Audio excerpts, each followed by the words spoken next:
What if the reason you keep second guessing yourself has nothing to do with confidence? What if it has everything to do with the part of yourself you were taught not to trust? That's your Lilith house. Your Lilith house reveals the area of life where you were born with powerful inner wisdom. But somewhere along the way, conditioning taught you not to trust it. Over time, you may have started trusting other people's opinions over your own intuition. In this video, you're going to learn the inner wisdom your soul was born with, how you learned to disconnect from it, and how to rebuild trust in yourself so you can stop abandoning what you've known all along. So grab your birth chart, find what house or houses Lilith sits in, and let's dive in.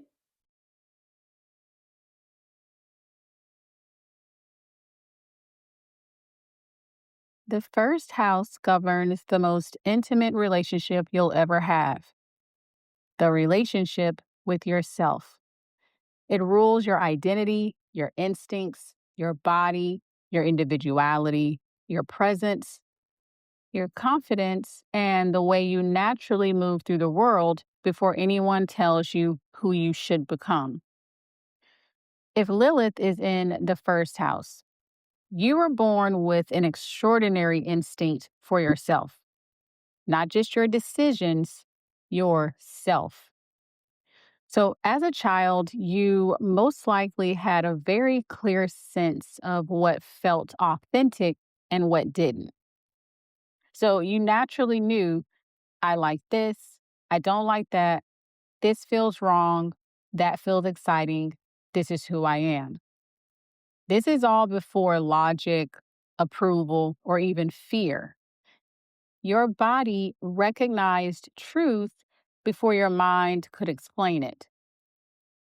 You were born with a powerful internal compass that wasn't designed to seek permission. It was designed to lead you because the deeper gift of Lilith in the first house isn't confidence, it's self recognition. Your soul naturally knows who you are. The problem is, very few people around you knew how to protect that knowing. Lilith in the first house often isn't wounded because people reject your choices. It's wounded because people rejected you, and not necessarily in dramatic ways, but in hundreds of subtle moments.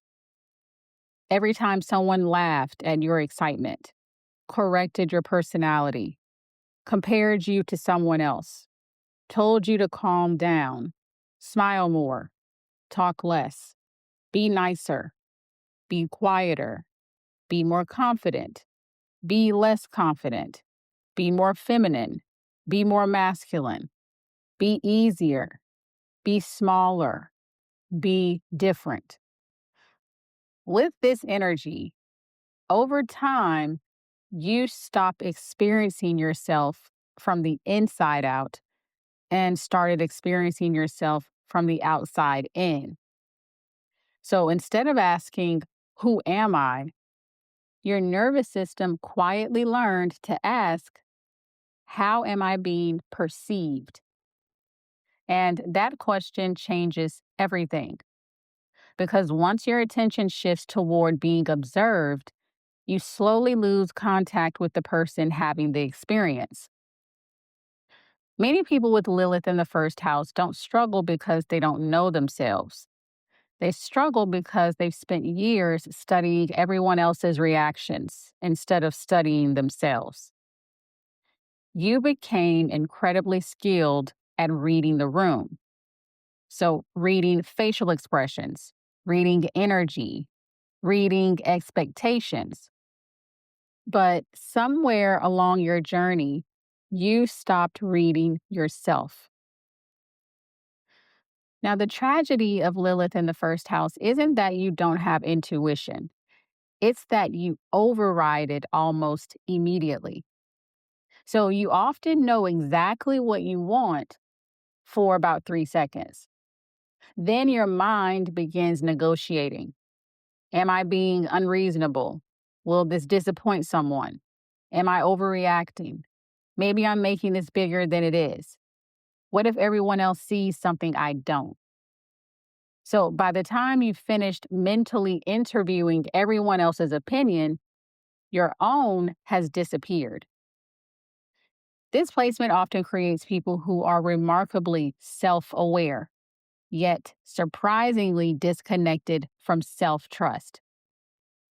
So you may notice yourself researching decisions long after you've already felt the answer, asking multiple people for advice, hoping someone will confirm what you already know, changing your personality depending on who you're with, apologizing for taking up space before anyone has complained, abandoning ideas the moment someone seems uncertain about them, replaying interactions to figure out whether you were too much or not enough, or even constantly reinventing yourself instead of simply revealing yourself. One of the most exhausting parts of this placement is that your identity can begin to feel performative. And this is because you have become highly adaptive. So you instinctively become the version of yourself that feels safest in each environment. The problem is, when you've spent years adapting, it becomes difficult to remember who you are when no one else is around. Healing Lilith in the first house isn't about becoming a more confident version of yourself. It's about returning to the version of yourself that existed before you started editing your authenticity. Every time you choose your inner knowing over external approval, you weaken an old survival pattern and strengthen your relationship with yourself. Self trust isn't built in one dramatic moment. It's built every time you stop asking the world to tell you who you are. Now, some of the best ways that you can begin to embody this energy is first to catch yourself before you self abandon. Most self abandonment happens so quickly, you don't even notice it. So, the next time you're making a decision, pause before asking anyone for advice. Write down or type your first instinct into your phone. Then ask yourself, if no one could approve or disapprove of this decision, what would I choose? Only after answering should you consider outside perspectives. Next is to stop auditioning for acceptance. You were never meant to earn the right to be yourself. So notice one place where you are performing a version of yourself that feels more acceptable than authentic. So for one conversation this week, intentionally stop managing how you're perceived. Say what you actually think, laugh how you naturally laugh, and let people meet the real you. Next is to build evidence that you can trust yourself. Self trust isn't built through affirmations, it's built through lived experience. So, for the next 7 days, make one small decision every day using only your own judgment. At the end of the week, write down how many of those decisions actually worked out. Your nervous system needs evidence that your inner compass is reliable. Next is to stop measuring yourself through other people's eyes. The version of you that you're constantly trying to improve may only exist inside someone else's expectations. So, journal on this question: who would I become if I stopped managing how other people experience me? And finally, become someone you believe. The deepest form of self love isn't liking yourself, it's believing yourself. Every time you notice yourself saying, I knew that after ignoring your intuition.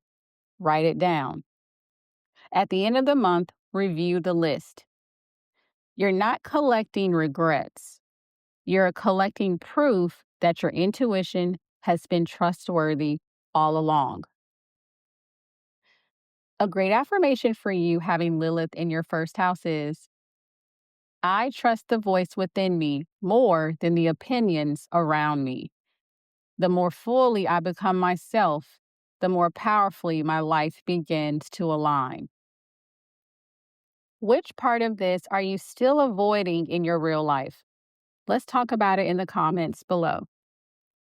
And if this actually moves something in you, don't just sit on it. Be sure to hit like, hype this video, share it with your friends, and subscribe for what's next.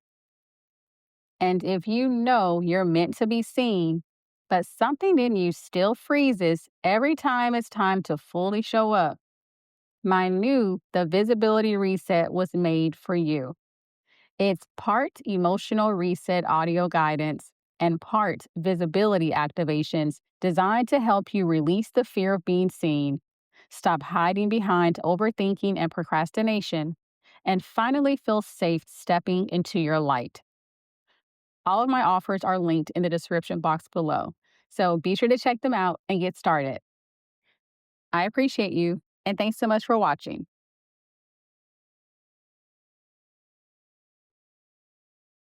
The second house governs one of the most misunderstood parts of the birth chart. Long before it's about money, it's about value. It governs your self worth, your gifts, your talents, your resources, your relationship with receiving, your relationship with security, and your ability to recognize your own value without needing someone else to confirm it. If your Lilith is in the second house, you were born with an extraordinary ability to recognize value, not just in money, but in people, in opportunities, and in yourself. Your soul naturally knows what deserves your time, what deserves your energy, what deserves your attention, and perhaps more importantly, what deserves you. This placement often has an incredible instinct for recognizing their own gifts long before they're fully developed. So, as a child, you may have naturally gravitated towards certain talents, interests, creative abilities, or ways of making money that simply felt obvious to you. So, you weren't trying to prove yourself. You were simply expressing what came naturally because your soul understands something most people spend their entire lives trying to learn. Your value is something you carry, not something you earn.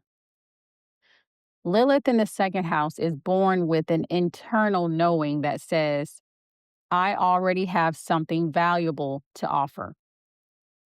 The tragedy is that somewhere along the way, you stopped believing it. Lilith in the second house often doesn't lose trust in money first. It loses trust in worthiness. So, somewhere early in life, you may have received the message that your value was conditional. So, maybe you were praised when you achieved, rewarded when you performed, accepted when you were useful, validated when you made other people's lives easier, loved when you succeeded. Over time, your nervous system quietly absorbed a dangerous equation. Value must be earned, not enjoyed, not embodied, earned. So maybe your family struggled financially. Maybe money was a source of stress, conflict, or fear.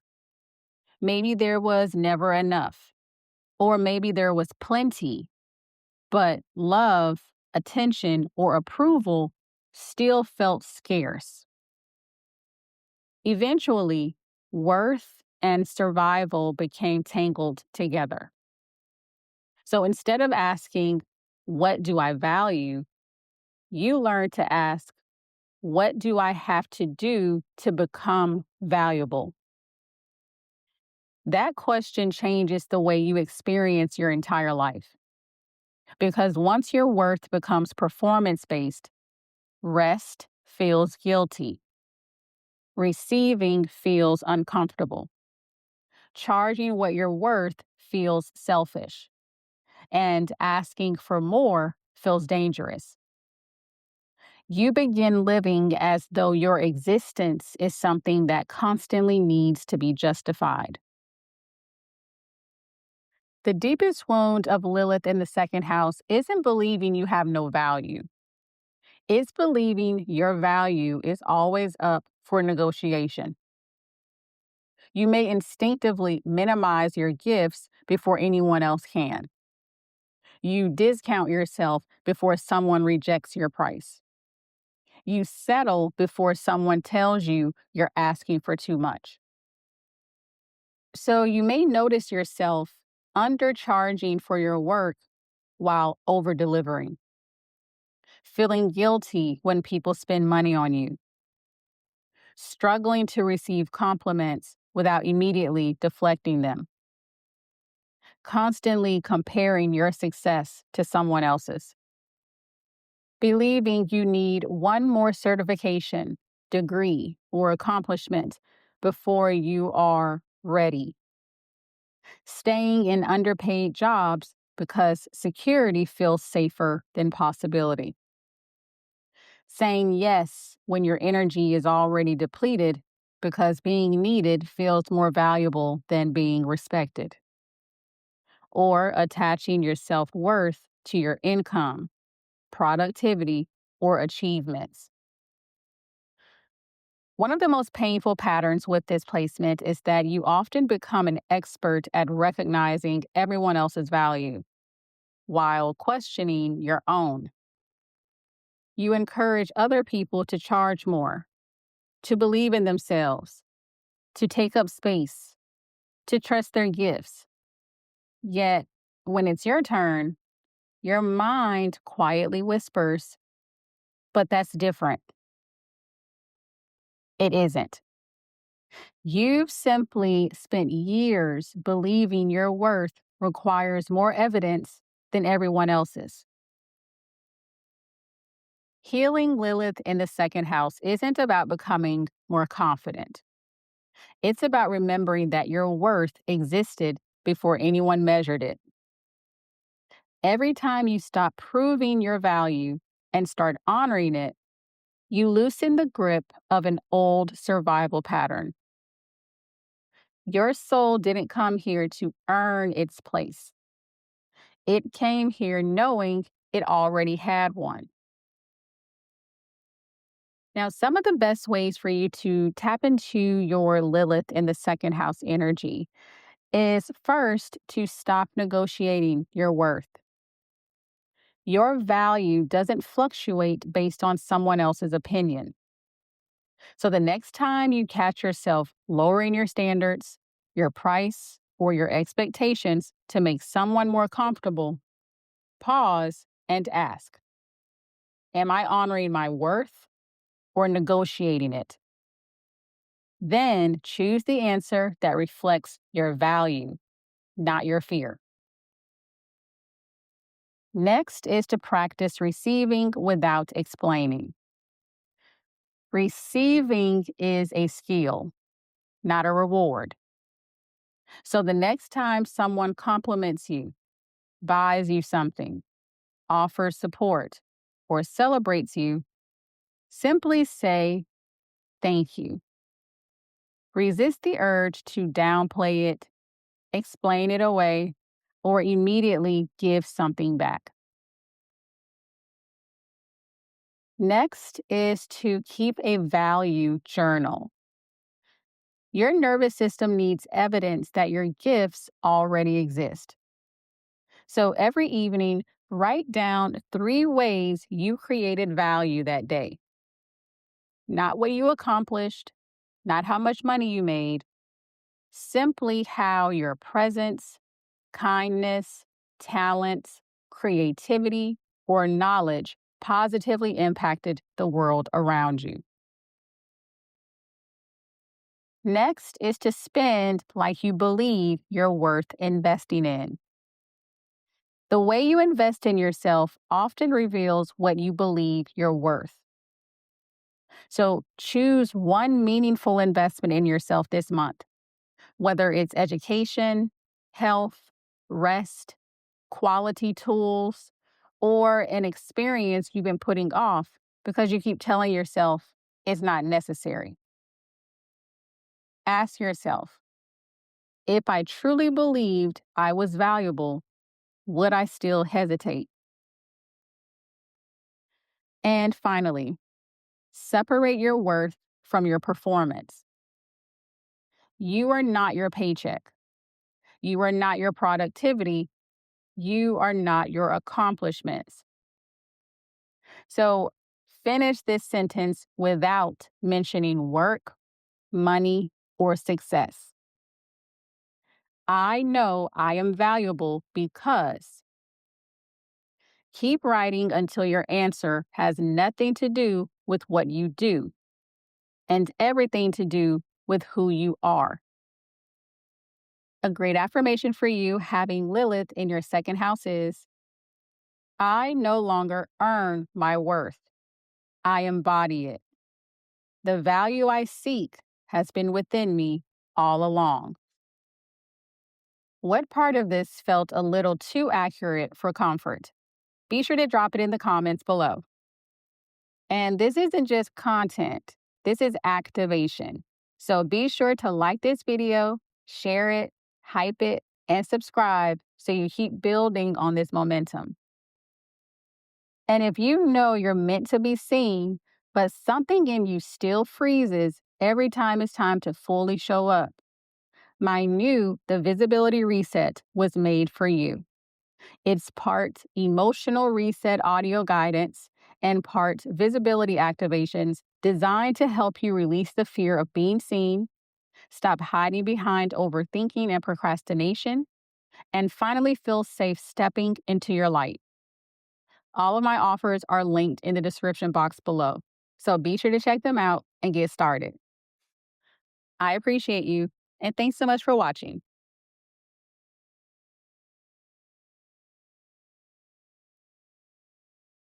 The third house governs far more than communication. It governs the relationship you have with your own mind, the stories you tell yourself, the questions you ask, the way you process information, your voice, your thoughts, your curiosity, your ideas, and your ability to express what you know without needing someone else to validate it first. If your Lilith is in the third house, you were born with an incredibly sharp mind because you instinctively notice what other people overlook. You read between the lines. You hear what wasn't said. You ask the questions that make other people uncomfortable. You naturally see inconsistencies, contradictions, hidden motives, unspoken dynamics. Your mind was never designed to simply absorb information. It was designed to investigate it, to challenge it, to refine it, to understand it. You don't just accept what you're told. You instinctively ask, but is that actually true? The deeper gift of Lilith in the third house isn't intelligence, it's discernment. Your soul naturally knows how to separate truth from performance, words from substance, noise from wisdom. You were born with a voice that wasn't meant to echo the crowd. It was meant to question it. Lilith in the third house often isn't wounded because they had nothing to say. They're wounded because what they had to say wasn't welcomed. So maybe you asked too many questions. Maybe adults dismissed your curiosity. Maybe your opinions were interrupted before they were finished. Maybe your ideas were laughed at, corrected, talked over, misunderstood. Or maybe you grew up in an environment where speaking honestly created conflict, where silence felt safer than self expression. So over time, your nervous system began making an unconscious calculation. If I say what I really think, something bad might happen. So you adapted. Instead of trusting your own thoughts, you began editing them. Instead of asking your question, you waited to hear everyone else's first.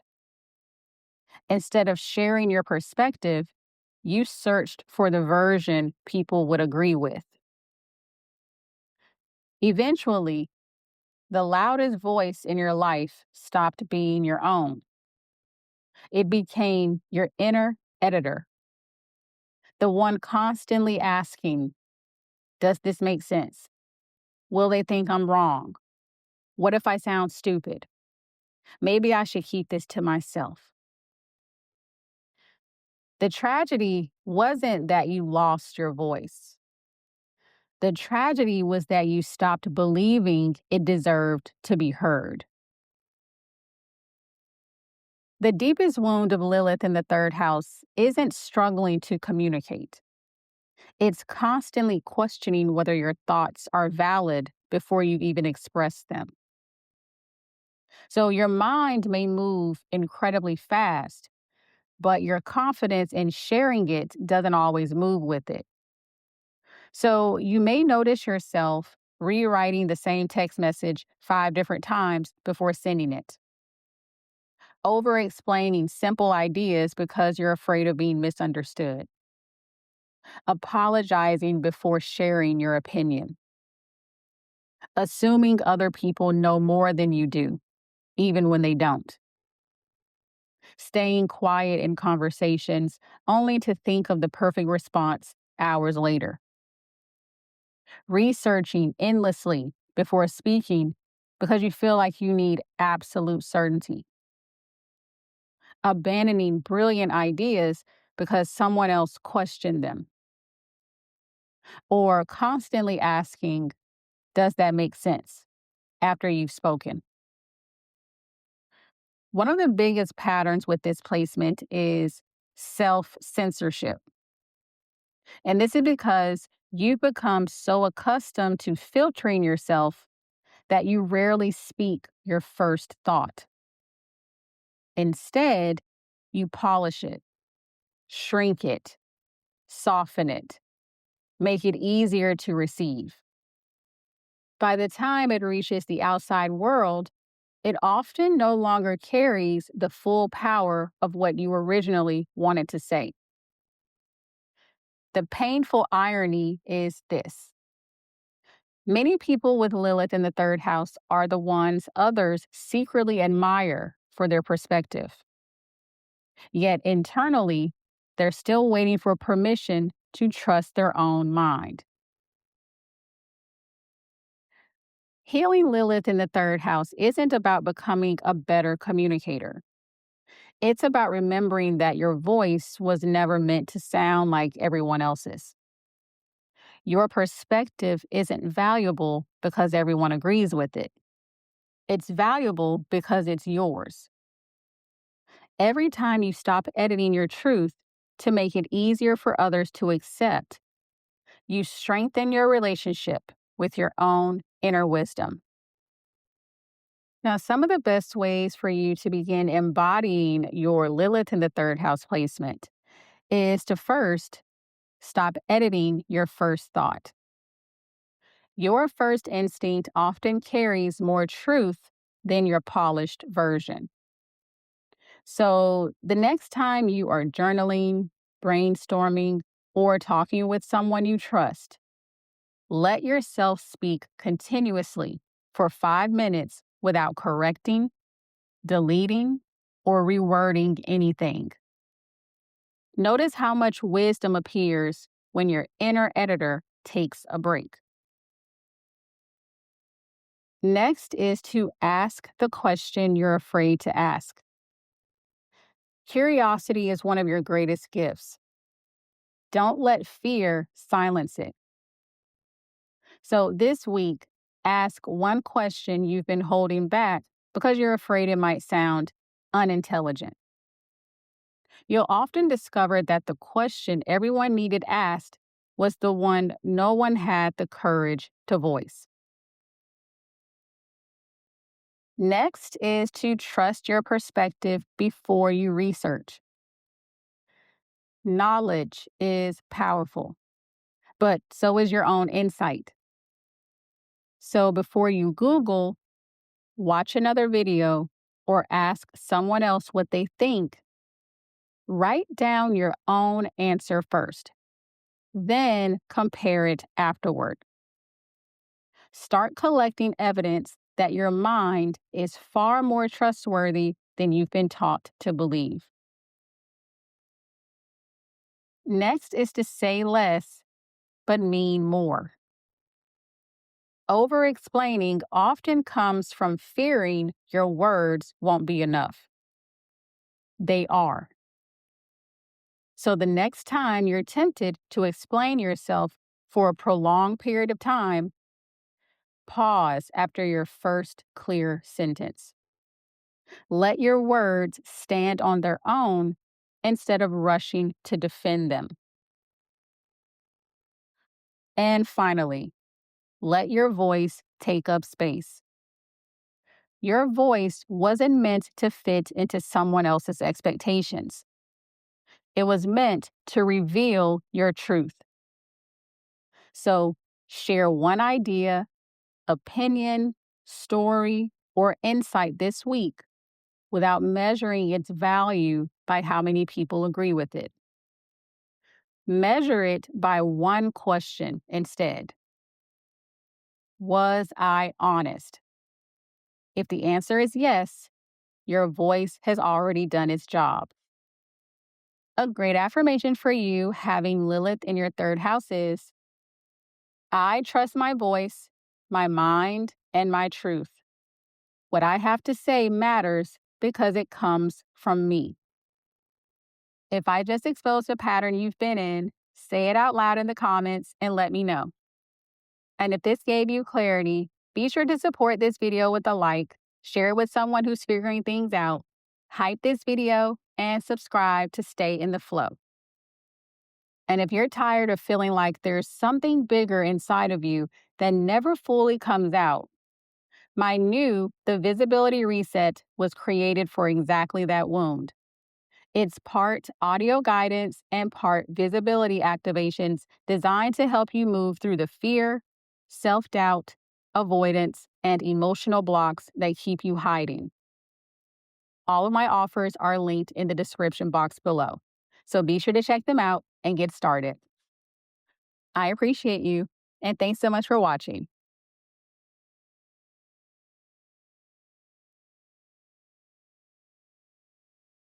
The fourth house governs the place you return to when the rest of the world falls away.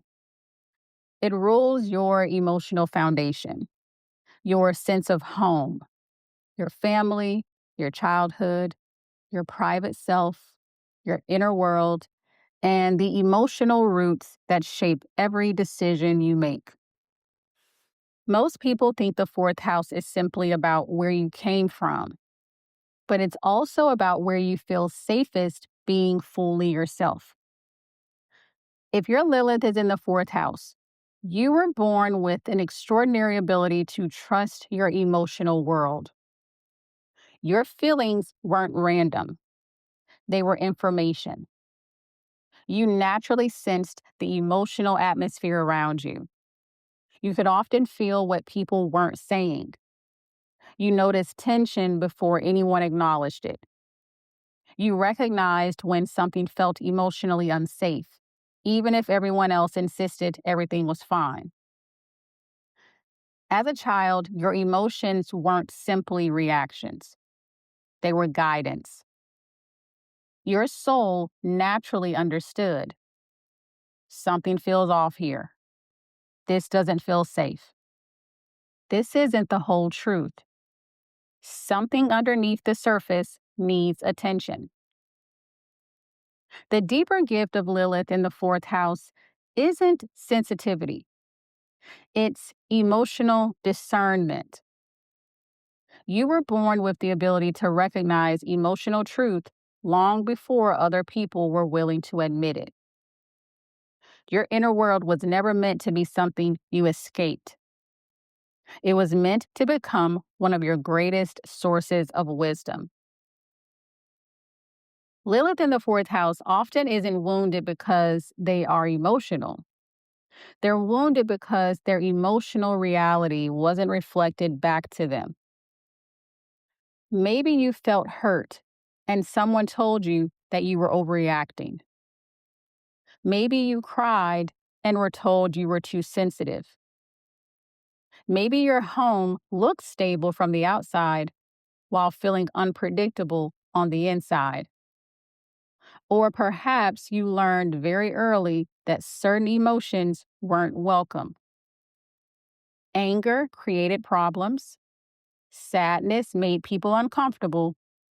Fear was dismissed. Needs became inconvenient. So your nervous system adapted. Instead of asking, "What am I feeling?" you began asking, "Am I allowed to feel this?"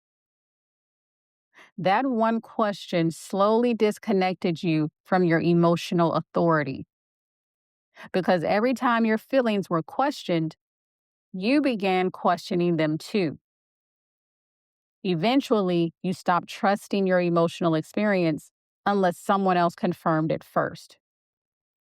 You learned to explain away your intuition, to minimize your hurt, to rationalize your discomfort, to convince yourself that maybe it wasn't that bad. The painful irony is this: your feelings were often accurate. You just stopped believing them. The deepest wound of Lilith in the fourth house isn't having big emotions. It's believing your emotions need to be justified before they're allowed to exist. So you may notice yourself talking yourself out of your feelings instead of listening to them. Staying in emotionally draining environments because you convince yourself you're being dramatic.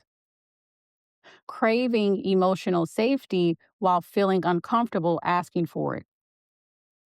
Constantly trying to keep the peace at the expense of your own inner peace. Second guessing your intuition when someone tells you that's not what happened. Feeling emotionally exhausted after spending time with certain people, but convincing yourself you're imagining it. Or dismissing your own emotional experience because someone else had it worse. One of the biggest patterns with this placement is emotional self-gaslighting. You feel something immediately. Your body knows. Your nervous system knows. Your intuition knows. But before you allow yourself to trust it, your mind begins building a case against your own feelings. Maybe I'm overthinking it. Maybe I'm too sensitive. Maybe I misunderstood. Maybe I expect too much. So little by little, you become someone who trusts other people's explanations of your experience more than your own experience itself. And that's how emotional disconnection begins. Because you stopped believing what you felt. Healing Lilith in the fourth house isn't about becoming less emotional. It's about remembering that your emotions were never the enemy. They've been trying to protect you all along. Every time you honor your emotional reality instead of explaining it away, you rebuild trust with the deepest part of yourself. Because your inner world isn't something to fix, it's something to listen to. Now, some of the best ways for you to tap into your fourth house Lilith energy is first to believe your first feeling. Your emotional response deserves your attention before it receives your analysis. So the next time something affects you, don't immediately explain it away. Instead, ask, what am I feeling before I tell myself I shouldn't be feeling it? Let the answer exist without trying to change it. Next is to stop emotional self-gaslighting. Your feelings don't need a courtroom. They need compassion. So every time you catch yourself saying, maybe I'm just being too sensitive, replace it with, my feelings are giving me information. Let me understand them before I judge them. Next is to create emotional safety on purpose. Healing often begins by giving yourself what you once needed from others. So create one daily ritual that makes your nervous system feel safe.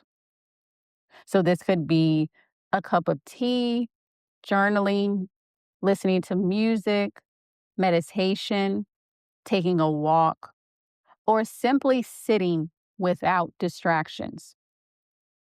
Teach your body that peace can exist in the present.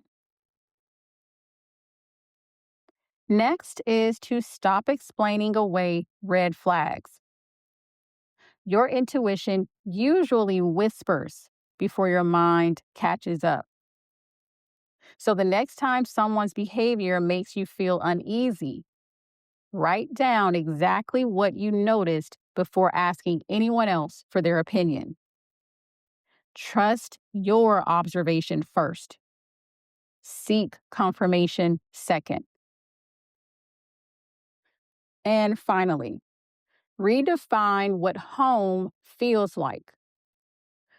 Home isn't only a place, it's a feeling your soul recognizes. So finish this sentence. I feel most at home when, and write until your answer has nothing to do with a location and everything to do with how you want to feel. Then ask yourself, how can I create more of that feeling in my everyday life? A great affirmation for you having Lilith in your fourth house is, I trust my feelings because they carry the wisdom of my soul. The more I honor my inner world, the more deeply I feel at home within myself. Where are you still choosing the version of you that keeps you stuck? Be sure to let me know down in the comments. And if this helps you to understand yourself on a deeper level, be sure to like this video, pass it on to someone who needs it, hype this video, and subscribe so you don't miss what's next. And if you feel like you've outgrown where you are, but don't know what comes next, a one-on-one with me will help you understand exactly what's shifting and why. Plus, I have over 10 different session types you can customize to whatever you're working through. All of my offerings are linked in the description box below, so be sure to check them out and get started. I appreciate you, and thanks so much for watching.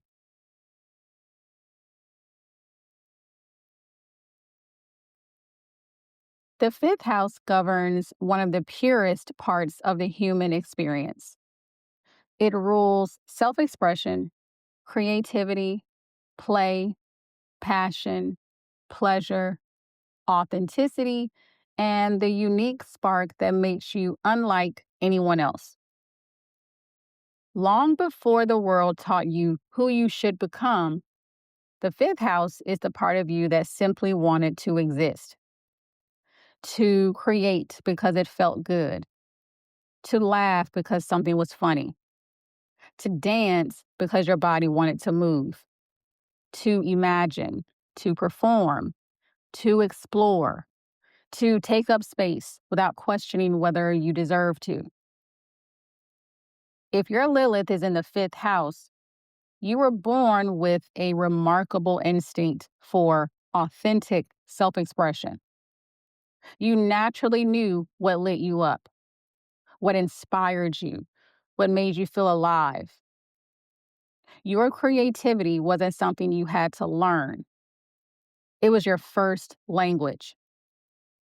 Whether it came through art, music, storytelling, leadership, humor, fashion, movement, entrepreneurship, or simply the way you experience life.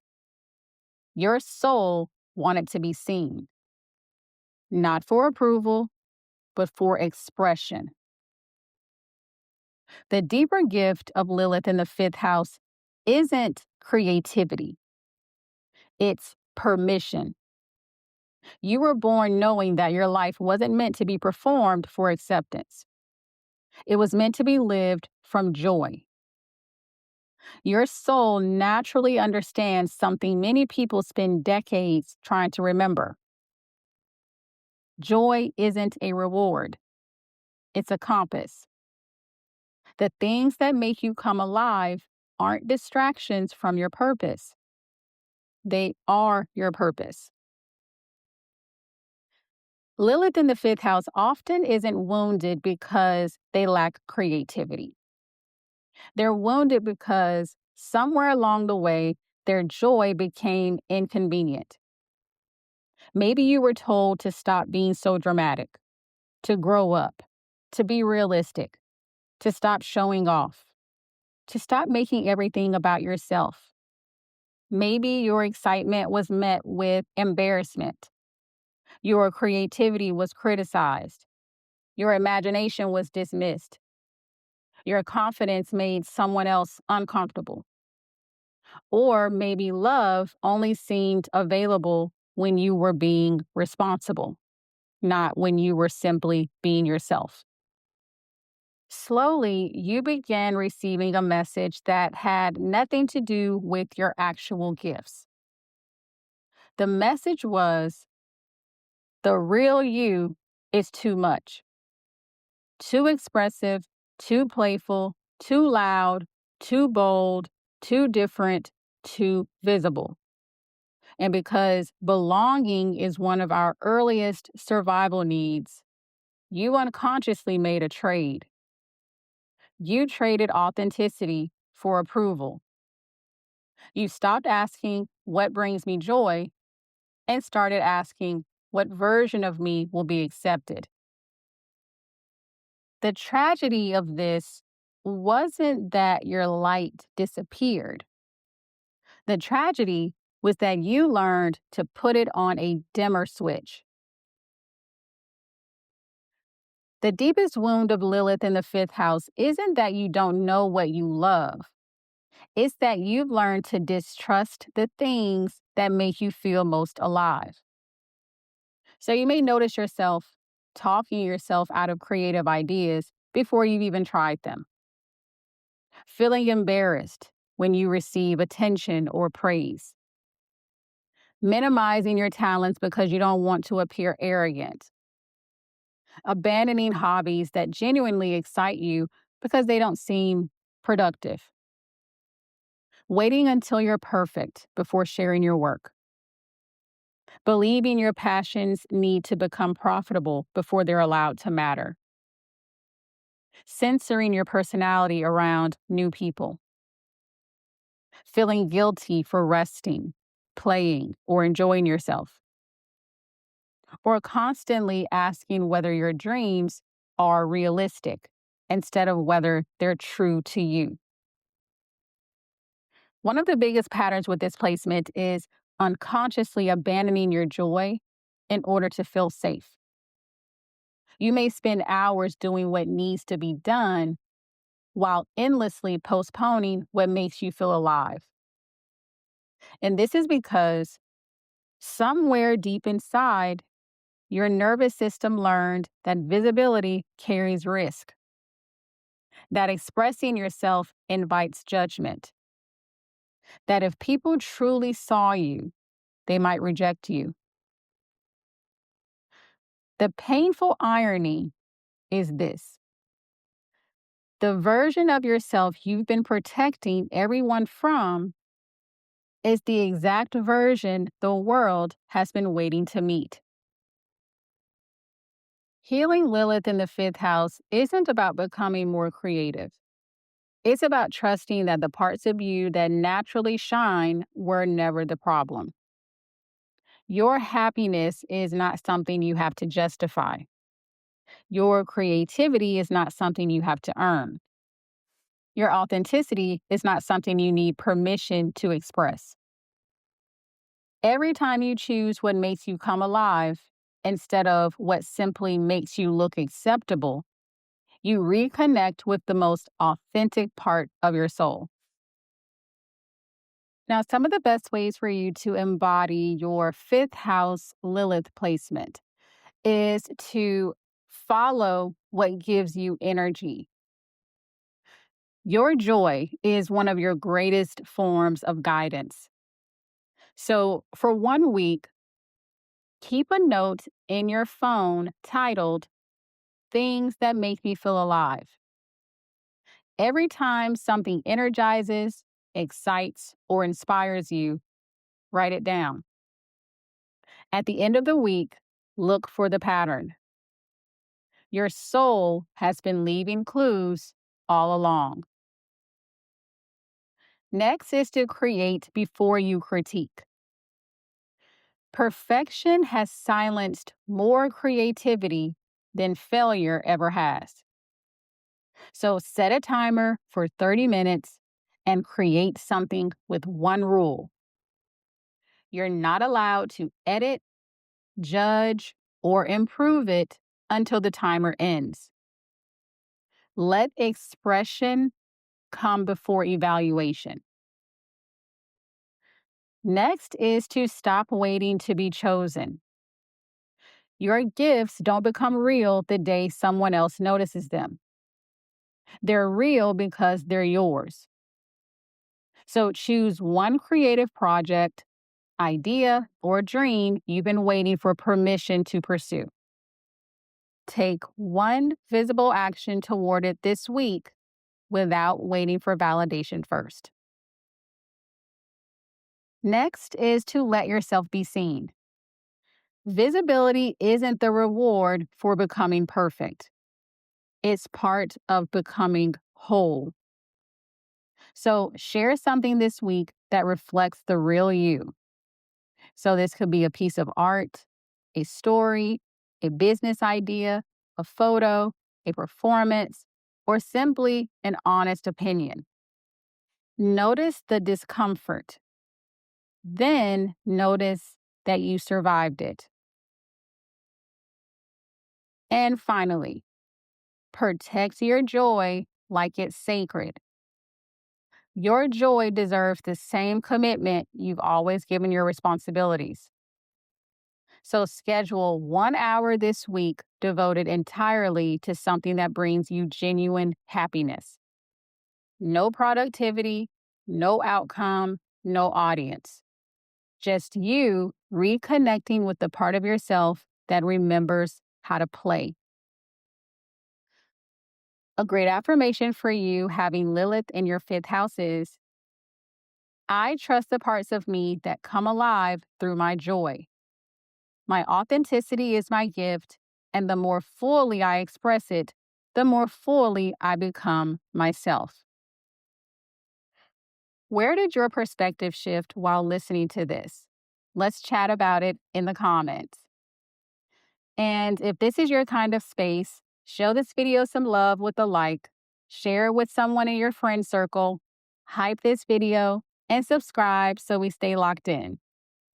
And if you keep procrastinating every time it's time to fully put yourself out there, there's usually something deeper underneath it. My new The Visibility Reset helps you to work through the emotional fear of being seen through powerful audio guidance, visibility activations, and healing exercises designed to help you finally step into your light. All of my offers are linked in the description box below, so be sure to check them out and get started. I appreciate you, and thanks so much for watching.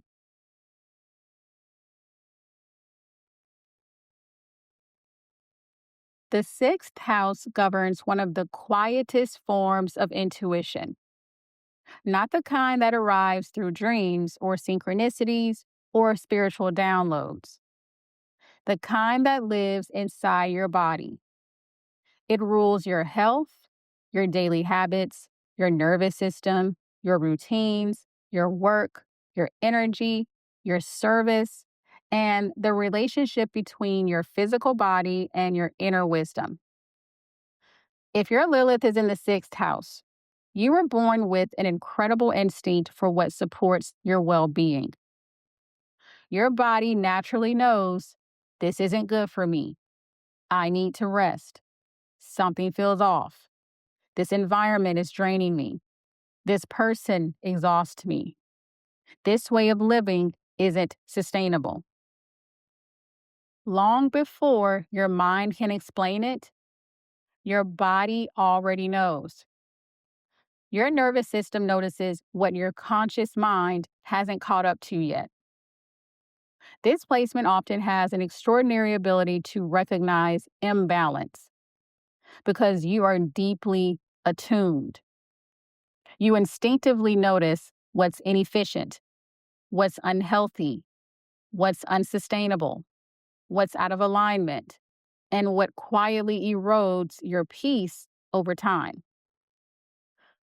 The deeper gift of Lilith in the sixth house isn't discipline, it's embodiment. Your soul naturally understands that your body isn't separate from your intuition. It is one of the ways your intuition speaks. You weren't born to push through life. You were born to move in partnership with yourself. Lilith in the sixth house often isn't wounded because they ignore themselves. They're wounded because they were taught to.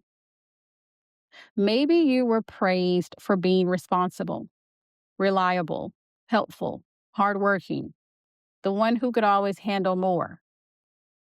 Maybe rest was called laziness. Maybe productivity determined your worth. Maybe asking for help made you feel guilty. Maybe slowing down wasn't an option. Or maybe your body tried to get your attention through exhaustion, stress, anxiety, illness, or burnout. But instead of asking what your body was trying to communicate, you were taught to silence the symptom and keep going. So over time, you absorbed a dangerous belief. My needs can wait. So instead of asking, what is my body asking for? You begin asking, what do I need to do to keep everyone else happy? Eventually, your relationship with yourself became transactional. Your body stopped feeling like a partner. It became a machine you expected to perform. No matter how tired, no matter how overwhelmed, no matter how disconnected you felt. The tragedy with this wasn't that your body stopped speaking, because it never did. You simply stopped believing it. The deepest wound of Lilith in the sixth house isn't working too hard. It's believing your body has to earn the right to be cared for. So you may notice yourself pushing through exhaustion because there's always one more thing to finish. Ignoring hunger, stress, or fatigue until your body forces you to stop. Believing productivity determines your value. Feeling guilty when you rest. Staying in jobs, routines, or environments that slowly drain your life force. Taking care of everyone else's needs before checking in with your own. Believing your intuition only counts if you can logically explain it, or waiting until you're completely burned out before giving yourself permission to recover. One of the biggest patterns with this placement is overriding your body's first signal. So your body whispers, I'm overwhelmed. This relationship isn't healthy. This workload isn't sustainable. I need a break. But your mind quickly responds, just get through today. Everyone's tired. Don't be dramatic. You can rest later. And of course, eventually, later never comes, and your body begins speaking louder. And this is not a punishment to you, but it's more so to protect you. Because the painful irony is that the wisdom you've been searching for in books, podcasts, and other people has been living inside your body all along. Healing Lilith in the sixth house isn't about becoming more disciplined. It's about becoming more devoted to yourself. Your body has never been working against you. It has been trying to guide you back into alignment. Every time you listen to your body's wisdom instead of overriding it, you rebuild the trust that productivity taught you to abandon. Now, some of the ways that you can begin to rebuild trust in yourself with this placement is to listen to the whisper. Your body always whispers before it has to scream. So 3 times a day, pause for 60 seconds and ask yourself, what is my body trying to tell me right now? Don't correct the answer. Don't negotiate with it. Just listen. Next is to stop earning your rest. Rest isn't something you graduate into after you've exhausted yourself. It's one of the ways you remain well. So schedule one period of rest this week before you feel burned out. Treat it as an appointment that cannot be canceled simply because you became busy. Next is to notice what depletes you. Your energy is one of your clearest forms of guidance. So for 1 week, keep 2 lists. What gave me energy? What drained my energy? At the end of the week, look for the pattern instead of dismissing it. Your nervous system has been collecting data long before your mind has. Next is to stop glorifying survival mode. Being constantly busy isn't proof that you're living your purpose. Sometimes it's proof that you've forgotten yourself. So the next time you automatically say, I'm fine, or I'm just busy, pause and ask, is this actually how I want to live? Or is this simply what I've gotten used to? And finally, build a life your body doesn't have to fight against. Your body isn't asking for perfection. It's asking for partnership. So choose one daily habit that genuinely supports your well-being. Not because it's trendy, but because your body has been asking for it.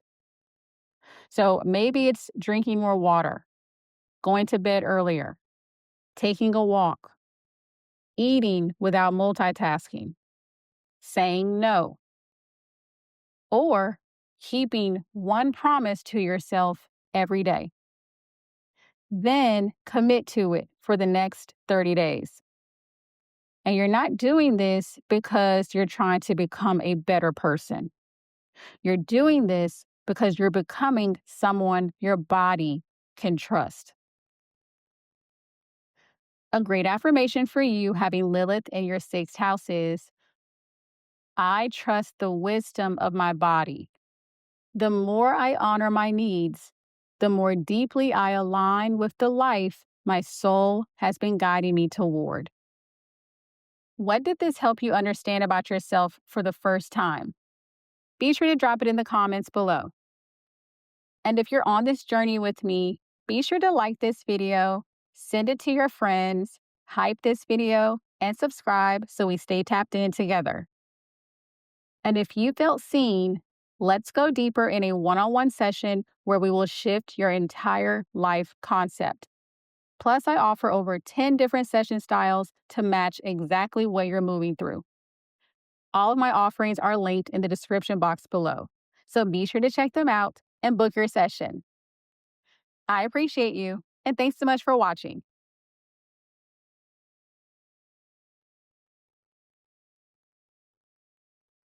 The seventh house is often called the house of relationships, but relationships are only the surface. At its core, the seventh house governs mirrors.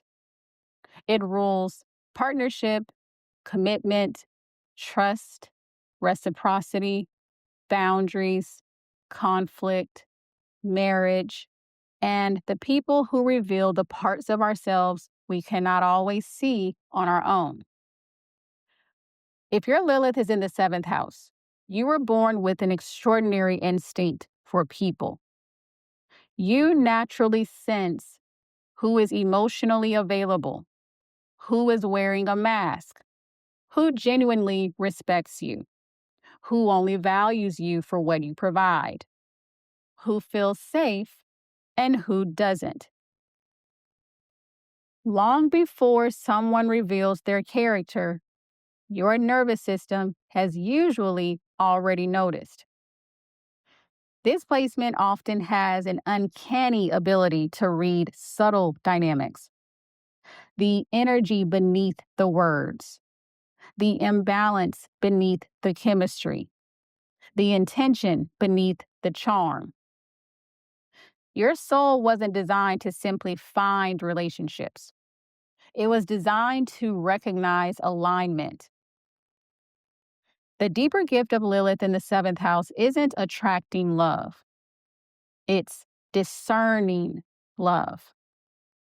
You were born with the wisdom to know the difference between being chosen and being cherished, between attention and intimacy, between chemistry and compatibility.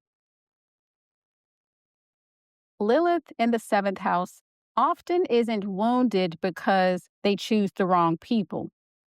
They're wounded because they were taught not to trust what they already knew about them. So maybe someone told you, give them another chance. You're expecting too much. Nobody's perfect. Relationships take sacrifice. You're too picky. You just have trust issues. Or perhaps you watch the adults around you ignore obvious red flags, stay in relationships that slowly diminish them, accept disrespect in the name of loyalty, confuse self-sacrifice with love. And little by little, you learned something dangerous. When your intuition whispered, something doesn't feel right, the people around you often encouraged you to override it. So instead of asking, how does this relationship actually feel? You begin asking, am I being unfair? Am I asking for too much? Maybe I'm the problem. So over time, you became incredibly skilled at giving people the benefit of the doubt, while withholding that same grace from yourself. The tragedy wasn't that you stopped seeing red flags. You still saw them. You simply stopped trusting yourself enough to act on what you saw. The deepest wound of Lilith in the seventh house isn't attracting unhealthy relationships. It's abandoning yourself to preserve them. So you may notice yourself explaining away behavior that made you uncomfortable, staying longer than your intuition wanted to, confusing potential with compatibility, giving endless chances because you believe people will eventually become who they promise to be, over-compromising to avoid conflict, feeling responsible for fixing relationships that were never yours to repair, ignoring your own needs so someone else doesn't leave, asking friends what they think about your relationship before asking yourself, or believing that being understanding is more important than being honest. One of the biggest patterns with displacement is becoming disconnected from your own standards. And this is because you become so focused on preserving connection that you unconsciously stop protecting yourself. You know exactly what you deserve, yet settle for less because leaving feels harder than hoping. The painful irony of this is that your intuition usually recognized the imbalance at the very beginning, but your heart kept trying to negotiate with what your soul had already decided. Healing Lilith in the seventh house isn't about becoming less loving. It's about becoming just as loyal to yourself as you've always been to everyone else. The relationships that are meant for you will never require you to abandon the relationship you have with yourself. Every time you honor your intuition instead of negotiating with it, you strengthen the foundation for the healthy love you've always deserved. Now, some of the best ways for you to begin to rebuild trust in yourself is to believe the first red flag. Your intuition rarely needs months to recognize what your mind spends months trying to justify. So the next time someone's behavior makes you uncomfortable, write down exactly what happened before explaining it away. Then ask yourself, if this happened to someone I love, what advice would I give them? Take your own advice. Next is to stop confusing empathy with self-abandonment. Understanding someone doesn't require sacrificing yourself for them. So the next time you catch yourself explaining why someone treated you poorly, pause and ask, have I spent more time understanding them than understanding how this has affected me? Shift the focus back to your own experience. Next is to trust your standards. Your standards are not barriers to love. They are the boundaries that protect it. So write down your 5 non-negotiables in relationships. Not preferences, not a wish list, standards. The next time you're dating, building a friendship, or navigating a partnership, use this list instead of your emotions as your compass. Next is to practice choosing yourself first. Choosing yourself isn't selfish. It's the foundation of every healthy relationship. So before making your next relationship decision, ask yourself, if I removed my fear of disappointing them, what would I choose? Answer honestly, then let that answer guide your next step. And finally, let love feel safe. Healthy love shouldn't require constant convincing. So pay attention to how your body feels after spending time with someone. Do you feel lighter or heavier? More peaceful or more anxious? more yourself or less? Start trusting how relationships feel instead of only focusing on how they look. A great affirmation for you having Lilith in your seventh house is: I trust myself to recognize the love that honors who I am. The more I choose myself, the more I create space for relationships built on truth, respect, and mutual devotion. Where did this hit something you've been quietly carrying? Let's talk about it in the comments. And of course, your 3-second ritual: like this video, share it, hype it, and subscribe to keep this energy coming your way. And if you felt seen here, a one-on-one with me is where we take this surface recognition and turn it into real personalized guidance. One session can shift how you see your entire life. Plus, I have over 10 session styles that you can customize to whatever you're working through. All of my offerings are linked in the description box below, so be sure to check them out and get started. I appreciate you, and thanks so much for watching.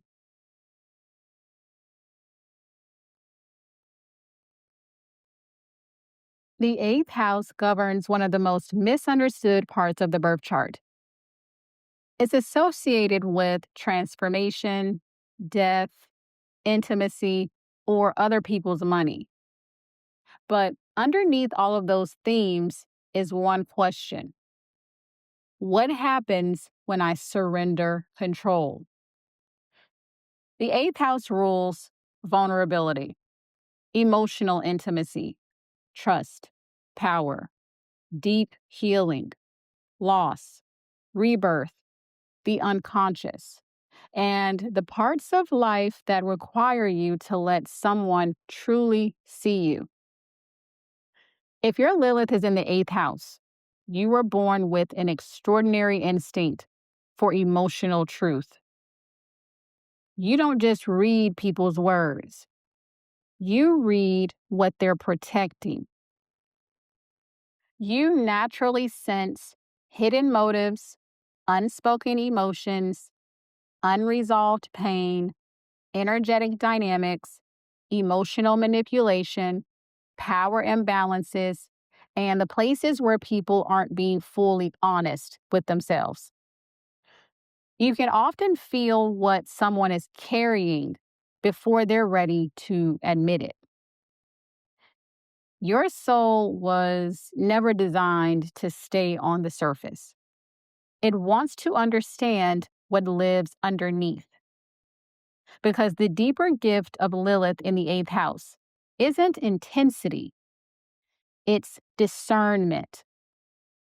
You instinctively know when trust is genuine and when it's being performed, when vulnerability is mutual and when it's one-sided, when someone wants connection and when they simply want access. Your soul understands that true intimacy isn't built by revealing everything. It's built by revealing yourself to someone who has proven they can hold it with care. Lilith in the eighth house often isn't wounded because they trusted the wrong people. They're wounded because they learned that vulnerability could become a weapon. Maybe something you shared was later used against you. Maybe your privacy wasn't respected. Maybe your trust was broken by someone you believed would protect it. Maybe you watched power being abused inside your family. Secrets controlling people, money controlling people, love controlling people. Maybe you learned that whoever held the power made the rules. So over time, your nervous system absorbed a painful belief: the moment I become vulnerable, I become unsafe. So instead of asking, can I trust this person? You begin asking, how much of myself is safe to reveal? So little by little, you stop trusting your ability to navigate intimacy. You became hyper aware of betrayal, hyper aware of manipulation, hyper aware of abandonment. And this is because your nervous system became trained to scan for danger before connection. And the tragedy wasn't that you stopped wanting intimacy, it was that intimacy stopped feeling safe enough to fully enter. The deeper wound of Lilith in the eighth house isn't fear of intimacy. It's believing that you have to choose between being protected and being fully known. So you may notice yourself keeping people at arm's length, even when you crave deeper connection. Sharing pieces of yourself while carefully protecting the parts that matter most. Testing people instead of trusting them. Assuming people have hidden motives before they've earned your confidence. Feeling uncomfortable receiving help because dependency feels risky. Trying to maintain control in relationships so you never feel powerless. Overanalyzing people's intentions instead of asking direct questions. Attracting emotionally unavailable people because distance feels familiar. Or leaving emotionally before someone else has the chance to leave you.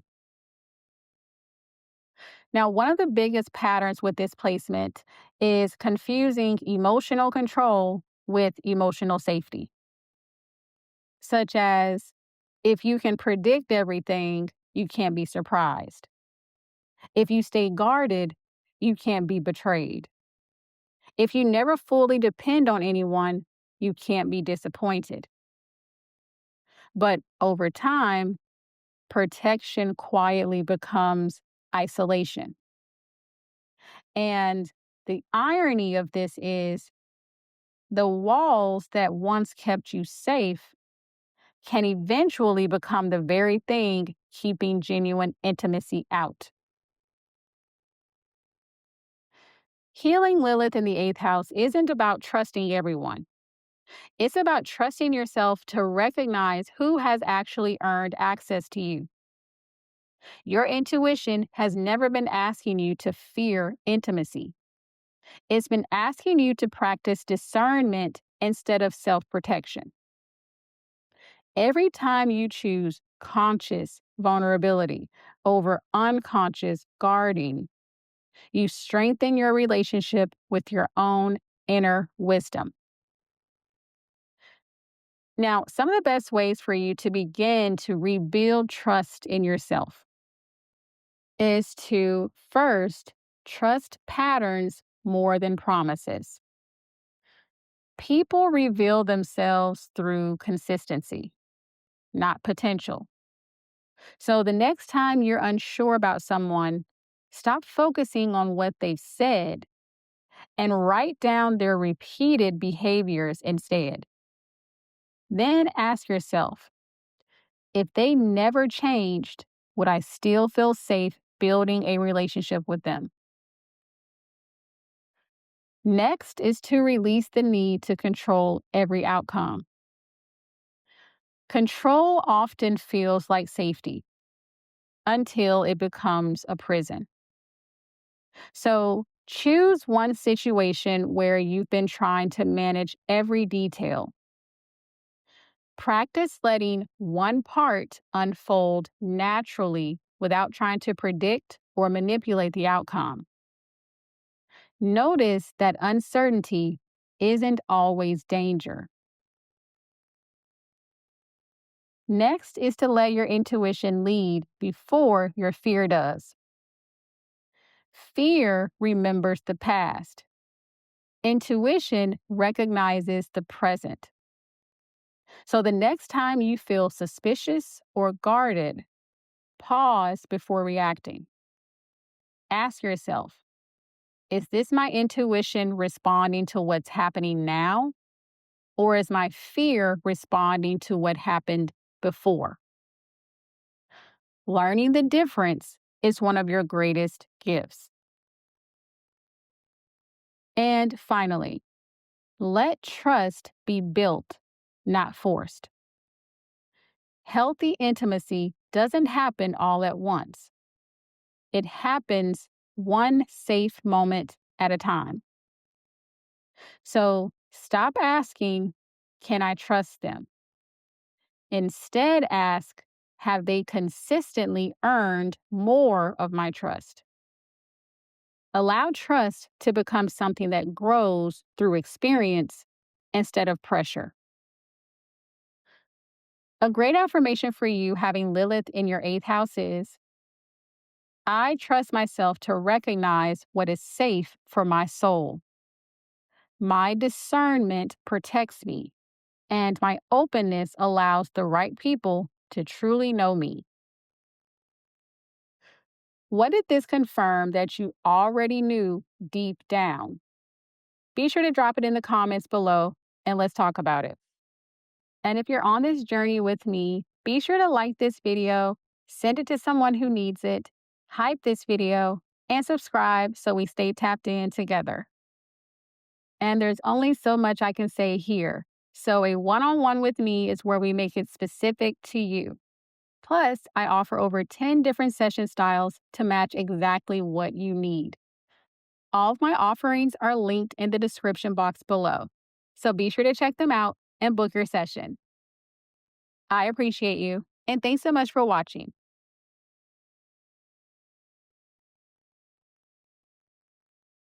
The ninth house governs one of the most liberating forms of intuition.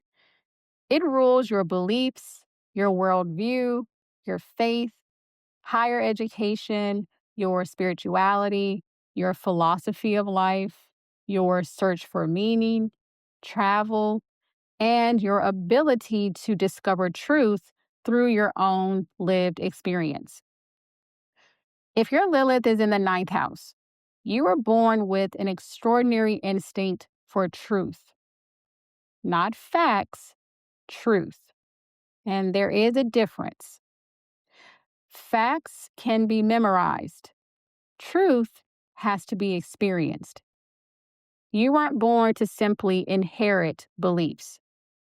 You were born to question them, to test them, to experience them, to decide for yourself what resonates and what doesn't. This placement naturally senses when something is being accepted simply because that's the way it's always been. You instinctively notice when people defend beliefs they've never actually examined. Your soul was never meant to become a follower. It came here to become a seeker. The deeper gift of Lilith in the ninth house isn't intelligence, it's inner authority. You were born with the ability to recognize when something aligns with your soul, even if the entire world disagrees. Your intuition doesn't ask, what does everyone else believe? It asks, what feels undeniably true to me? That is one of the rarest forms of wisdom. Lilith in the ninth house often isn't wounded because they lack beliefs. They're wounded because they learned that asking questions could threaten belonging.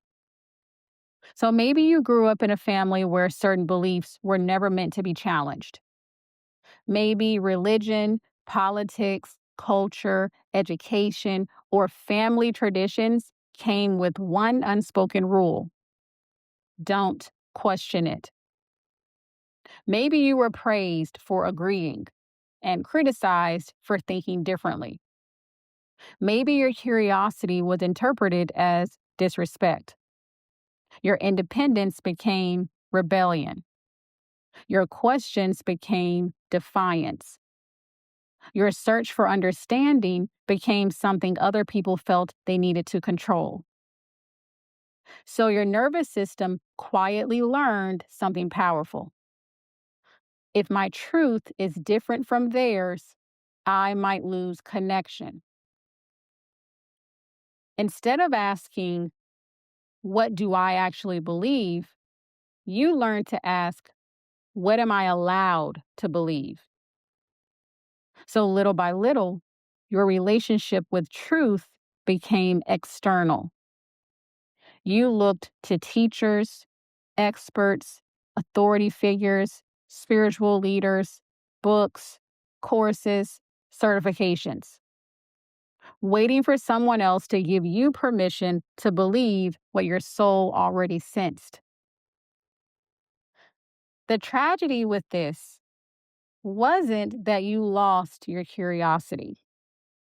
The tragedy was that you stopped trusting where it was trying to lead you.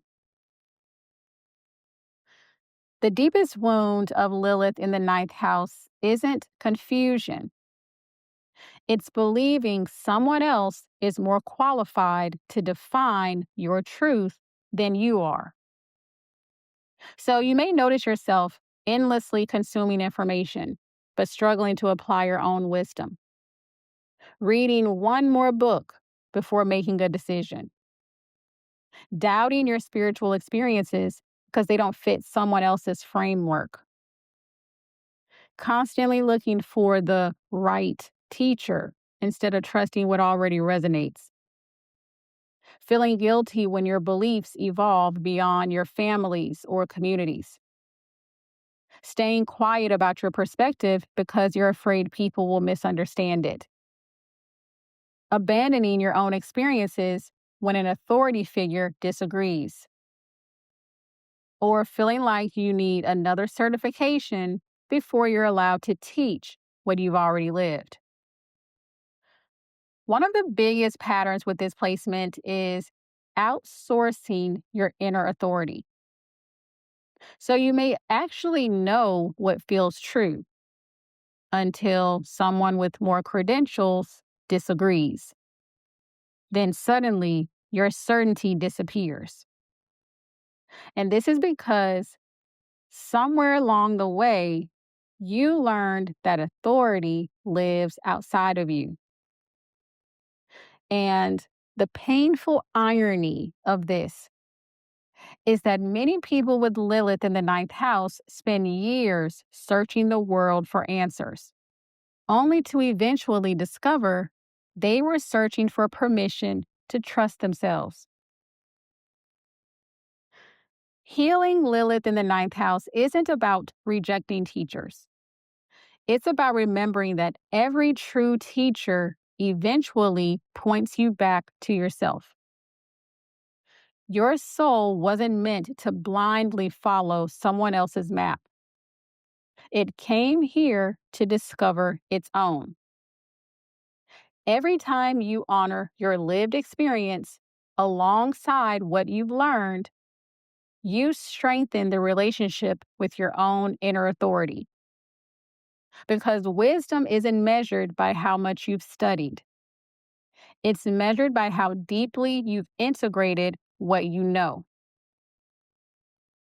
Now, some of the best ways for you to begin to rebuild trust in yourself is first to question what you've never questioned. Growth begins where blind agreement ends. So choose one belief you've carried for years about success, spirituality, relationships, money, or yourself. Then ask, do I actually believe this, or have I simply inherited it? Let yourself answer honestly. Next is to trust your lived experience. Knowledge becomes wisdom when it's experienced. So the next time you receive advice, compare it with your own lived experience before accepting it. Ask yourself, what has my own life taught me about this? Next is to stop collecting permission. You don't need another expert to validate what your soul already knows. So notice one area where you've been waiting until you feel qualified enough. Take one action this week based on what you've already learned through experience instead of what you think you still need to know. Next is to let your beliefs evolve. Outgrowing old beliefs isn't betrayal, it's expansion. So, journal on this question. If I weren't afraid of disappointing anyone, what would I honestly believe? Allow yourself to write without censoring your thoughts. And finally, become your own greatest teacher. The answers you're searching for become clearer when you trust your own relationship with truth. So at the end of each week, write down one lesson life taught you that no book, class, or mentor could have. Over time, you'll begin to see that your own life has been one of your greatest teachers all along. A great affirmation for you having Lilith in your ninth house is: I trust the truth my soul has come here to discover. My wisdom grows every time I honor my own experience alongside what I learn from the world.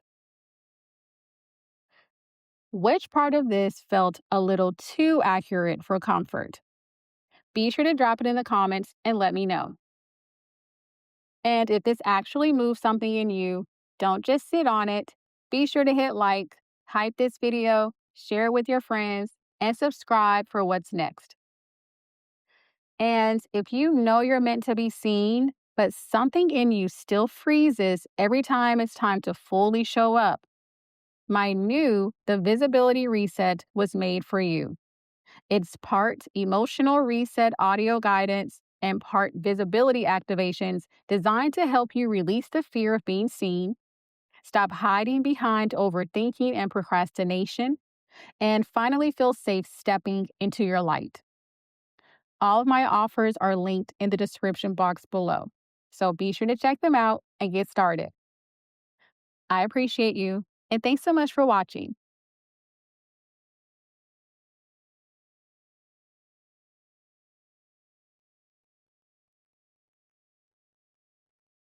The 10th house governs the part of your life the world can see. It rules your purpose, your reputation, your career, your visibility, your ambition, your public identity, and the impact you're here to leave behind. Now, most think the 10th house is simply about success, but beneath success is something much deeper. It's about contribution. It's about becoming the fullest expression of who you came here to be and allowing the world to witness it.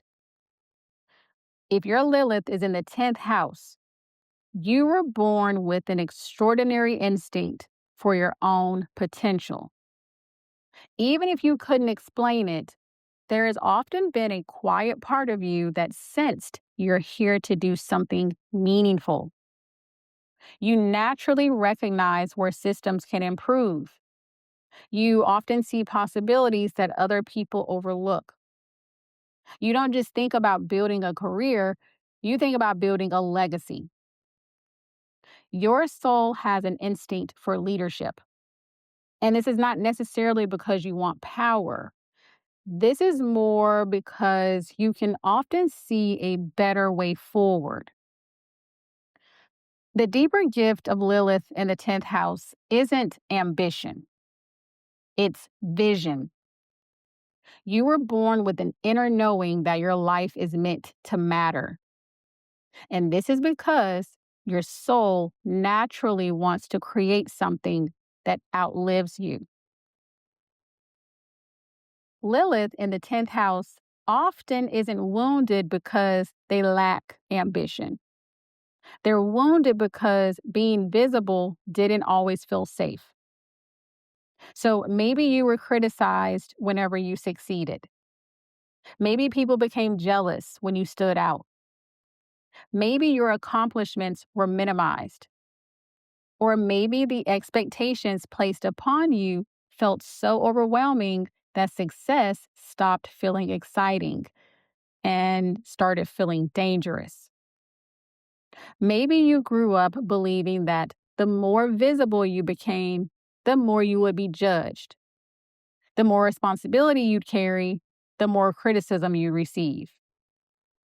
Or maybe you watch someone in your family become consumed by work, status, or achievement, where success came at the expense of peace, recognition came at the expense of relationships, and power came at the expense of authenticity. So, over time, your nervous system absorbed a subtle but powerful belief. If I become too visible, I'll lose something important. So instead of asking, how big am I meant to become? You begin asking, how small do I need to stay to feel safe? The tragedy with this wasn't that you stopped dreaming, it was that you started negotiating with your own power. Now, the deepest wound of Lilith in the 10th house isn't fear of success, it's fear of being fully seen.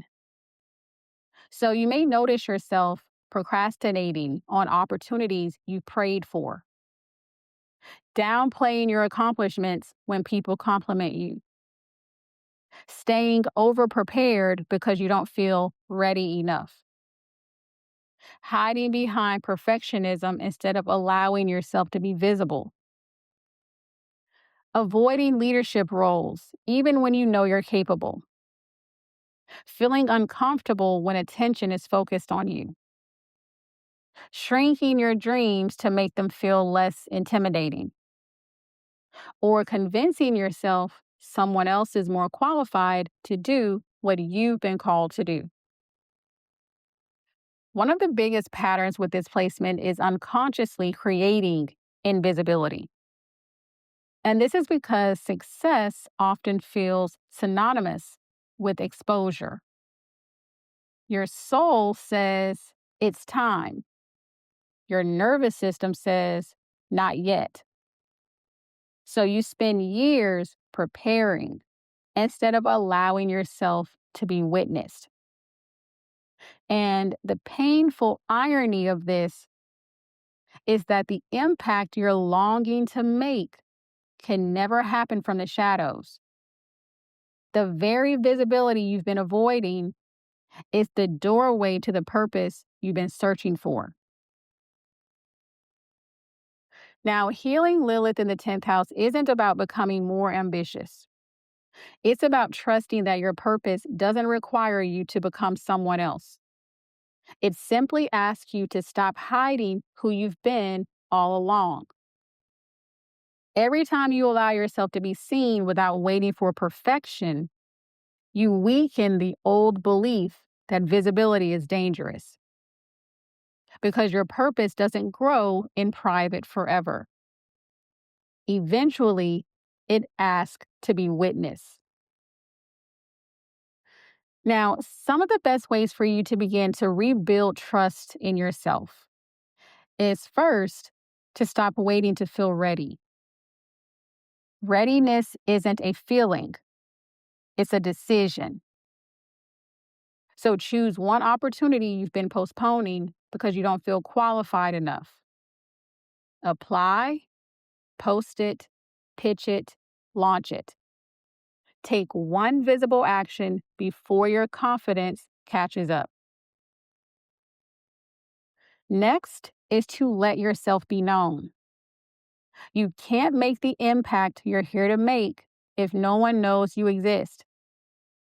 So share one piece of your work, your story, your expertise, or your vision this week without obsessing over how it's received. Your job is to express it, not control people's response to it. Next is to separate visibility from judgment. Being seen doesn't automatically mean being rejected. So the next time you imagine people criticizing you, intentionally ask yourself, what if they're inspired instead? Train your mind to consider possibilities beyond fear. Next is to build a legacy through small acts. Legacy isn't created in one extraordinary moment. It's built through ordinary consistency. So ask yourself, what can I consistently contribute every week that aligns with the impact I want to leave? Then protect that commitment like an appointment with your future. And finally, trust the life that's calling you. Your dreams feel intimidating because they're asking you to become someone you've never allowed yourself to be. So finish this sentence. If I fully trusted my potential, I would then take the smallest possible step toward that answer within the next 24 hours. A great affirmation for you having Lilith in your 10th house is, I trust the vision my soul has placed within me.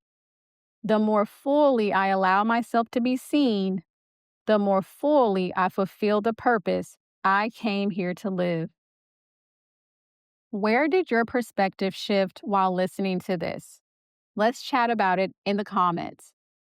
And if this brought you clarity you didn't have before, be sure to tap like, share this video with your friends, hype this video, and subscribe to stay connected to this kind of energy. And if you're tired of feeling like there's something bigger inside of you that never fully comes out, my new The Visibility Reset was created for exactly that wound. It's part audio guidance and part visibility activations designed to help you move through the fear, self-doubt, avoidance, and emotional blocks that keep you hiding. All of my offerings are linked in the description box below, so be sure to check them out and get started. I appreciate you, and thanks so much for watching.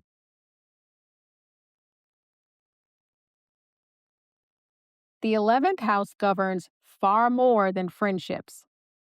It rules community, your vision, your future, belonging, collaboration, collective movements, the impact you make on the world, and the people you're meant to build that future alongside. But beneath all of those themes is one deeper question. Where do I truly belong? If your Lilith is in the 11th house, you were born with an extraordinary instinct for finding your people. Not the people who simply accept you, the people who expand you. You naturally sense which environments inspire your growth and which ones quietly require you to betray yourself.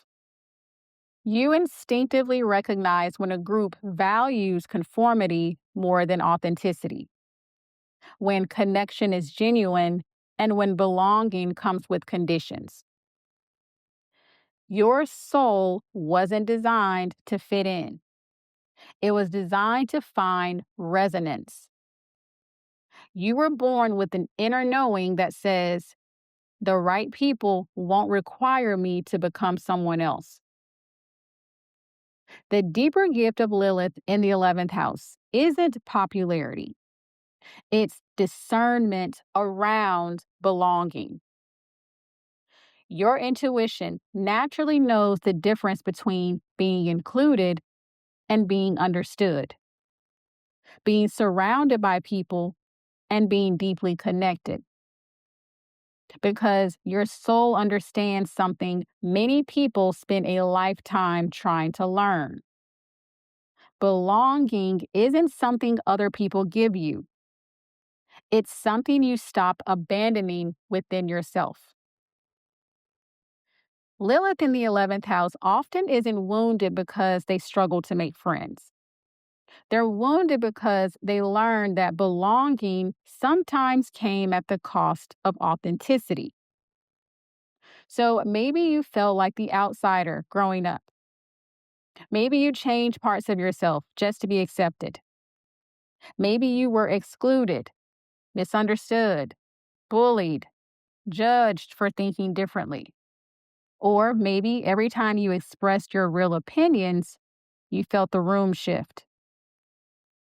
So your nervous system quietly learned something. If I want to belong, I need to become more acceptable. Instead of asking, do these people align with me? You learn to ask, how do I need to change so they'll accept me? That question slowly became the foundation of your relationships. You became incredibly aware of group dynamics, what people expected, what made you likable, what made you different. So, little by little, your energy shifted away from finding your people toward earning your place. And the tragedy with this wasn't that you stopped belonging, it's that you started believing belonging required self abandonment. The deepest wound of Lilith in the 11th house isn't loneliness. It's believing that authenticity and belonging can't exist at the same time. So you may have noticed yourself becoming a slightly different version of yourself in every social circle, staying quiet about your ideas because you don't want to be judged, feeling lonely even when you're surrounded by people, attracting friendships where you feel appreciated for what you do instead of who you are, hesitating to share your biggest dreams because you're afraid people won't understand them, staying connected to groups you've already outgrown because leaving feels like rejection, downplaying your uniqueness to avoid standing out, or constantly wondering why you never quite feel like you fit in. One of the biggest patterns with displacement is unconsciously chasing acceptance instead of alignment. So you may spend years trying to earn a seat at tables that were never designed for you. And this is, of course, not because something is wrong with you, but because your soul isn't looking for popularity. It's looking for resonance. And what's ironic is that the version of yourself you've been hiding to fit in is the exact version your true community has been searching for. You don't find your people by becoming more acceptable. You find them by becoming more honest. Healing Lilith in the 11th house isn't about learning how to fit in. It's about trusting that your authenticity is what leads you to genuine belonging. The people who are meant to walk beside you aren't looking for another copy of everyone else. They're looking for the real you. Every time you stop shrinking yourself to maintain connection, you create space for relationships built on truth instead of performance. Because your future isn't built by being accepted everywhere. It's built by being deeply aligned somewhere. Now, some of the best ways for you to begin to rebuild trust in yourself is to first stop chasing acceptance. Not every room is meant to become your home. So the next time you feel like you have to prove yourself in a group, pause and ask, am I trying to be accepted or am I trying to determine if I actually belong here? Let that answer guide your energy. Next is to share the dream you've been protecting. Your biggest vision feels vulnerable because it's deeply connected to your purpose. So use this time to share the dream you've been keeping to yourself, not to receive approval, but to practice letting your future become visible. Next is to leave the rooms you've outgrown. Growth sometimes requires grieving communities that no longer reflect who you're becoming. So identify one friendship, group, or environment you've been holding on to out of familiarity rather than alignment. And ask yourself, if I met these people today, would I choose to build my future with them? Answer honestly. Next is to find the people who expand you. Your soul doesn't just need connection, it needs inspiration. So join a community this month where people are already living, creating, or becoming what inspires you. Stop waiting for the perfect invitation. Put yourself where your future already exists. And if you can't find this community, that's your cue to create it. And finally, let yourself be fully known. Your people can't recognize the real you if they're only meeting the edited version. So this week, express one opinion, idea, or part of your personality that you usually hide to keep the peace. Pay attention to who leans in instead of who pulls away. Those are the people worth building your future with. A great affirmation for you for having Lilith in your 11th house is, I trust that I don't have to betray myself to belong. The more fully I become who I am, the more naturally I find the people and purpose meant for me. If I just exposed a pattern you've been in, say it out loud in the comments and let me know. And if this gave you clarity, support this video with a like, share it with someone who needs it, hype this video, and subscribe so you never miss what's next. And if you keep procrastinating every time it's time to fully put yourself out there, there's usually something deeper underneath it. My new The Visibility Reset helps you to work through the emotional fear of being seen through powerful audio guidance, visibility activations, and healing exercises designed to help you finally step into your light. All of my offers are linked in the description box below, so be sure to check them out and get started. I appreciate you, and thanks so much for watching.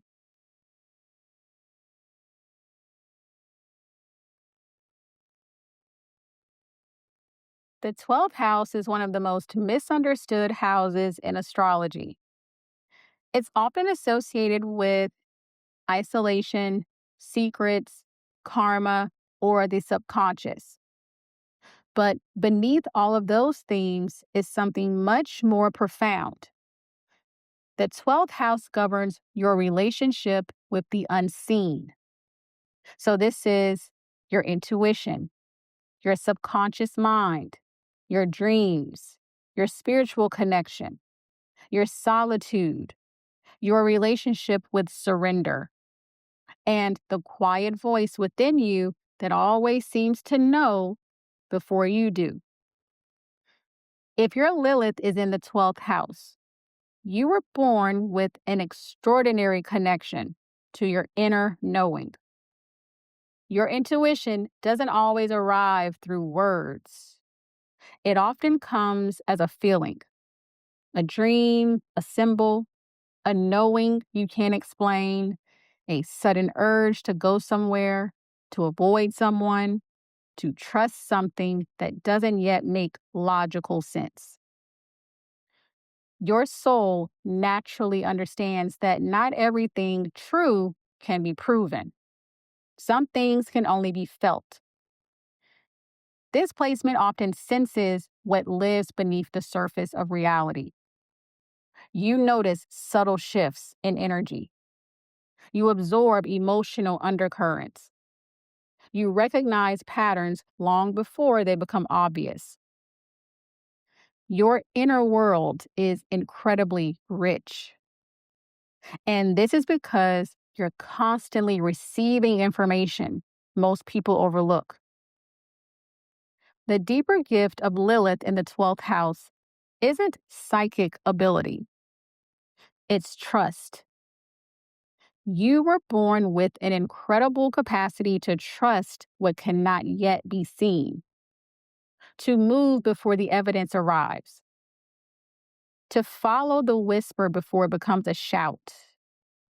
Because your soul understands something that logic often forgets. The unseen shapes everything we eventually see. Lilith in the 12th house often isn't wounded because they lack intuition. They're wounded because they're taught that intuition wasn't trustworthy. So maybe you shared a dream and someone laughed. Maybe you sensed something was about to happen and people dismissed it. Maybe you felt emotions that weren't yours and couldn't explain why. Maybe you were naturally spiritual while growing up in an environment that valued proof over perception, logic over feeling, certainty over mystery. Or maybe you spent so much time absorbing other people's emotions that you eventually stopped knowing which feelings actually belonged to you. So over time, your nervous system quietly learned, if I can't explain it, I shouldn't trust it. Instead of asking, what is my intuition trying to tell me? You began asking, can I prove this? So little by little, you learn to silence the whisper in favor of the evidence. You stop trusting your dreams, your instincts, your imagination, your spiritual experiences. This isn't because they disappeared. This is because they no longer felt safe to believe. And the tragedy wasn't that your intuition stopped speaking, because it never has. The tragedy was that you stopped answering. Now, the deepest wound of Lilith in the 12th house isn't feeling disconnected from spirituality. It's constantly doubting the quiet wisdom that's been guiding you all along. So you may notice yourself receiving an intuitive hit and immediately talking yourself out of it, asking for signs while ignoring the ones you've already received, dismissing your dreams as just dreams, overthinking intuitive nudges until the opportunity has passed, feeling deeply connected to something bigger than yourself in private, but hiding that part of yourself around other people, seeking external confirmation for experiences you've already felt internally, believing everyone else is more spiritually connected than you are, constantly searching for another teacher, reader, or guide instead of trusting your own connection, or convincing yourself you're making it up every time your intuition is right. One of the biggest patterns with this placement is abandoning mystery because certainty feels safer. Your intuition whispers. Your mind cross examines it. Your soul recognizes the path. Your logic demands guarantees. Eventually, you begin trusting evidence more than experience. And the irony of this is that many people with Lilith in the 12th house spend years searching for spiritual guidance while quietly overlooking the guide they've been carrying within themselves the entire time. Healing Lilith in the 12th house isn't about becoming more spiritual. It's about remembering that your connection to the unseen was never lost. It was simply questioned. Your intuition isn't asking you to abandon logic. It's asking you to stop requiring certainty before you'll trust yourself. Every time you honor your inner knowing before the evidence arrives, you strengthen one of the deepest relationships you'll ever have: the relationship with your own soul. Now, some of the best ways for you to begin to rebuild trust in yourself is first to honor the first whisper. Intuition rarely shouts. It usually speaks once, quietly. So the next time you have an intuitive feeling, write it down immediately before your mind begins analyzing it. Don't judge it. Don't explain it. Simply record it. Review your notes at the end of the month and notice how often your first knowing was right. Next is to build a relationship with your dreams. Your subconscious has been speaking a language you've forgotten how to listen to. So keep a notebook beside your bed for the next 30 days. Write down every dream you remember, even if it seems random. And instead of asking, "What does this mean?" ask, "What emotion or message keeps repeating?"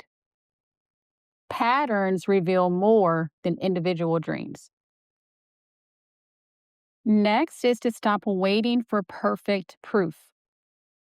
Not every truth arrives with evidence. Some arrive with resonance. So the next time something feels deeply aligned, ask yourself, if I stopped needing certainty, would I already know what to do? Let your answer guide one small action. Next is to make space for silence. Your intuition can't compete with constant noise. So spend 10 minutes each day without music, podcasts, scrolling, or conversation. This isn't to force an answer. This is about becoming familiar with your own inner voice again. Trust grows through relationship, not urgency. And finally, become your own safe place. The guidance you've been seeking has never been trying to impress you. It's been trying to reconnect with you. So the next time you feel confused, resist the urge to immediately ask someone else what they think. Instead, ask yourself, if I completely trusted my soul, what would I already know? Write whatever comes up before seeking outside advice. You may be surprised how much wisdom has been waiting for your attention. A great affirmation for you having Lilith in your 12th house is, I trust the wisdom that lives beyond logic. The more I listen to my soul, the more clearly my path reveals itself. What part of this are you still avoiding in your real life? Let's talk about it in the comments below. And if this gave you clarity, be sure to support this video with a like, share it with your friends, hype this video, and subscribe to stay in the flow. And if you felt seen here, a one-on-one is where we take that surface recognition and turn it into real personalized guidance. One session can shift how you see your entire life. Plus, I have over 10 different session styles that you can customize to whatever you're working through. All of my offerings are linked in the description box below. So be sure to check them out and get started. I appreciate you. And thanks so much for watching.